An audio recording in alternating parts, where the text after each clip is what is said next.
আসসালামু আলাইকুম, সবাই কেমন আছেন? আলহামদুলিল্লাহ, আমি ভালো আছি। সকাল সকাল রুটি বানানো শুরু করলাম। গরুর মাংসের তরকারি ছিল, জাল দিয়ে নিচ্ছি রুটি দিয়ে খাওয়ার জন্য। আজকে আর অন্য কিছু করব না। গরুর মাংস থাকলে আমি আর অন্য কিছু করি না, সেটাই জাল দিয়ে রুটি দিয়ে দিয়ে দিই।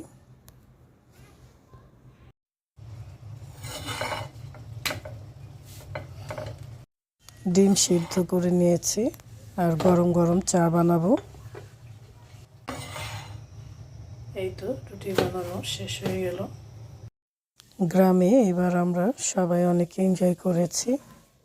দুপুরের ভাত খাওয়া শেষ হলেই বের হয়ে যেতাম ঘোরার জন্য।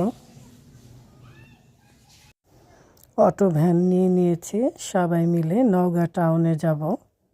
আমার ছোট যা, ওর আম্মা অসুস্থ, তাই ভাবলাম কোথাও না যেয়ে ওনাকে একটু দেখে আসি। মুরব্বী মানুষ, শরীরটা ওনার খুবই খারাপ। আমার ছোট যাও অনেক খুশি, ওর আম্মাকে দেখতে যাব। ওর বাচ্চারাও খুব খুশি ছিল, নানির সাথে দেখা করতে যাবে। আমরা অনেক হই হুল্লোড় করতে করতে অটো ভ্যানে করে যাচ্ছি।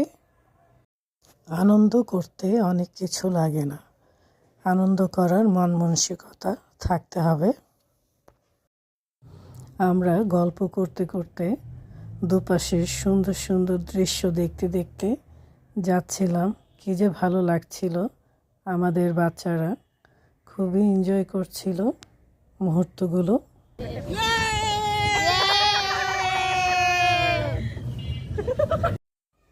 গ্রামে গেলে চলাফেরা করতে খুবই ভালো লাগে, এত যানজট নেই।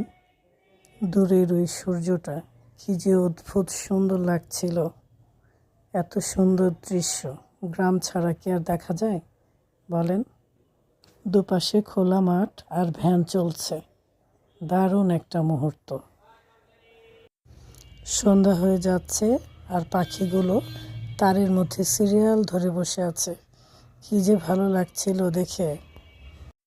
আমাদের ভ্যান চলছিল আর সাথে সাথে সূর্যটাও আমাদের সাথে সাথে যাচ্ছিল মনে হচ্ছে। এই তো চলে এসেছি খালাম্মার বাসায়। সবার সাথে দেখা করে খাওয়া দাওয়া করে আবারও চলে যাচ্ছি। বেশি রাত করা যাবে না, গ্রামের বাড়ি, তাই বিদায় নিয়ে চলে যাচ্ছি। নওগাঁ টাউনে প্রচুর জ্যাম, ভ্যান একদম চলছেই না। আস্তে আস্তে যাচ্ছি আমরা। এখানে দেখছি ঢাকার মতোই যানজট লেগে আছে।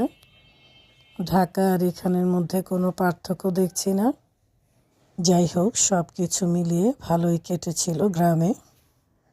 গ্রাম থেকে এসে শহরের দৈনন্দিন জীবন শুরু হয়ে গেল। ইলিশ মাছ খেতে ইচ্ছে করছিল, ইলিশ মাছ বের করে নিয়েছি। আজকে ইলিশ মাছ ভাজবো, সরিষার তেল দিয়ে ইলিশ মাছটা ভাজবো। সরিষার তেল দিয়ে দিচ্ছি।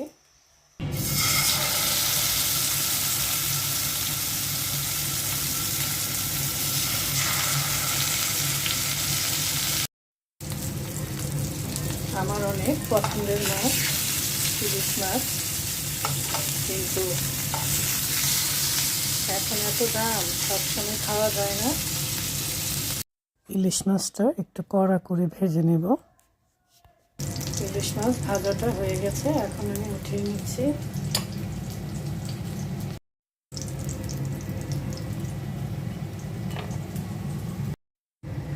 পেঁয়াজের বেরেস্তা করে নিচ্ছি।